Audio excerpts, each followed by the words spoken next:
Hello everyone, welcome back to my channel. তো আমরা না মায়াপুরে একদিন স্টে করেছিলাম। যদি তোমরা একদিন স্টে করো তাহলে তোমরা অনেক কিছু দেখতে পাবে। তো দেখতেই পেলে যে গোশালাতে আমরা গিয়েছিলাম, আমার খুব ভালো লেগেছে। আমি ওখান থেকে একটা ঘিও কিনেছি, খুবই ভালো টেস্ট অ্যান্ড স্মেল। এ দেখো ছোট বেবিটা বসে আছে, কি সুন্দর একা একা নিজেই খাবার খাওয়ার চেষ্টা করছে। তো আমরা যথারীতি সেই দিনকে, যেদিনকে আমরা মায়াপুরে পৌঁছেছিলাম, সেদিনকে রাত্রিবেলা আমরা করুণা কিচেন বলে একটা কিচেন আছে, যেখানে ভেজ কিন্তু খুব ভালো ভালো আইটেম পাওয়া যায়। তো যথারীতি আমরা থাই রাইস অ্যান্ড থাই কারি খেয়েছিলাম। এই হচ্ছে আমাদের ঈশোদান ভবন। তো আমরা চলে এলাম সবাই একটুখানি হেঁটে হেঁটে ঘুমোবো বলে। সকালবেলা 5টা না বাজতে বাজতে আমার ঘুম ভেঙে গেছে, যেই মেয়ের নাকি 9টার সময় আগে ঘুমই ভাঙে না। তো যথারীতি 5টার সময় উঠে আমি আর আমার বান্ধবী দুজনে মিলে আমরা বেরিয়েছিলাম হচ্ছে টহল দিতে। দেখো ফুলের গাছগুলো কি সুন্দর, আর আগের দিন বৃষ্টি হওয়ার জন্য না এখানকার যে ওয়েদারটা ছিল খুব ভালো হয়ে গিয়েছিলো। লিটারেলি সকালবেলাতে ঠান্ডা লাগছিলো।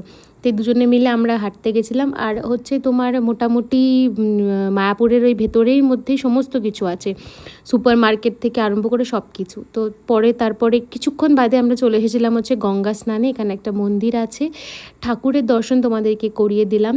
তো আমি একটুখানি গঙ্গাতে নামতে ভয়ই পাই। সুইমিং পুল ঠিক আছে, বাট গঙ্গাটা আমার ভয়ই লাগে।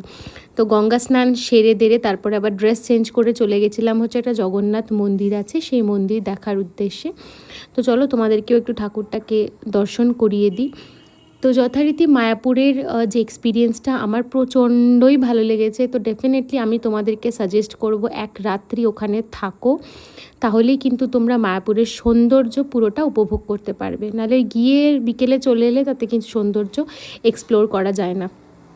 তো এখানে তোমরা প্রসাদ কিনে ঠাকুরকে পুজোও দিতে পারো। এই হচ্ছে ঠাকুরটা। জয় জগন্নাথ, সবাইকে ভালো রেখো। দেন সেদিনকে আমাদের বাড়ি ফেরার দিন। তো যথারীতি আমরা চলে এসেছিলাম আবার করুণা কিচেনে খাবার খেতে। চিলি পটেটো, তারপরে তোমার বিভিন্ন ওই কোফতা, দেন রাইস, পনির, সর্টে ভেজিটেবল, আমরা সব কিছু অর্ডার করেছিলাম। তো এগুলো কিন্তু সব মানে গার্লিক অ্যান্ড জিঞ্জার ছাড়া, অনিয়ন ছাড়া, সরি নট জিঞ্জার।